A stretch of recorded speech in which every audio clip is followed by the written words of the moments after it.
আসসালামু আলাইকুম সবাইকে। সবাই কেমন আছেন? আজকে আমরা দেখাবো আমাদের রেসিপিটি হচ্ছে রসগোল্লা কিভাবে বাড়িতে বানাতে হয়। তো আমরা প্রথমে একটা ডিম ফাটিয়ে এটাকে ভালোভাবে গুলিয়ে নেব, ফেটিয়ে নেব। তারপর আমাদের যা লাগবে তা হচ্ছে গুঁড়ো দুধ।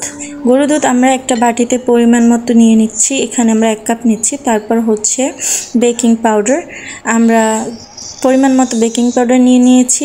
এবার আমরা ভালোভাবে এটা ওটার সাথে মিক্স করে নেব, বেকিং পাউডারের সাথে গুঁড়ো দুধ। তার মধ্যে 3 চা চামচ তেল দিতে হবে, তেল দিয়ে তারপর আবার মিক্স করে নিতে হবে।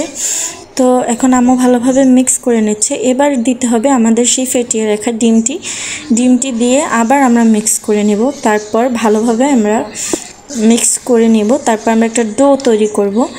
ডোটা বানানোর পর আমরা এটাকে 5 মিনিটের জন্য ঢেকে রাখবো, যেন এটা একটু শক্ত শক্ত হয় আর একটা ভালো ডো তৈরি হয়।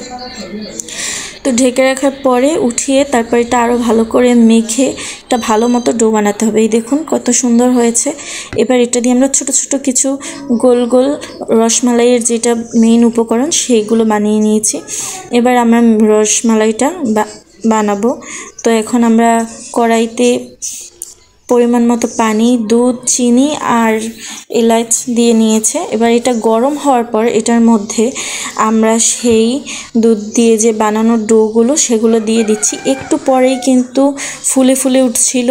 তারপর ঢেকে দিয়েছি কিছুক্ষণের জন্য। আপনারা দেখতেই পাচ্ছেন ঢেকে প্রথমবার উঠানোর পরই এটা কতটা বড় বড় হয়ে গেছে। যতটুকু দিয়েছিলাম তার থেকে অনেকটাই বড় হয়ে গেছে, দেখতে পাচ্ছেন। কিন্তু এখন এটা আরও একটু হতে হবে, তাই আমরা আবার ঢেকে দিচ্ছি। আবার কিছুক্ষণ পর 5 মিনিট পর আমরা এটা উঠাবো। আর খুব হালকা আছে কিন্তু এটা রান্না করতে হবে। দেখুন এখন এটার সাইজটা আরও কিন্তু বড় হয়ে গেছে। আমরা আরও কিছুক্ষণ সময় রাখবো আর আমাদের রসগোল্লা তৈরি হয়ে গেছে।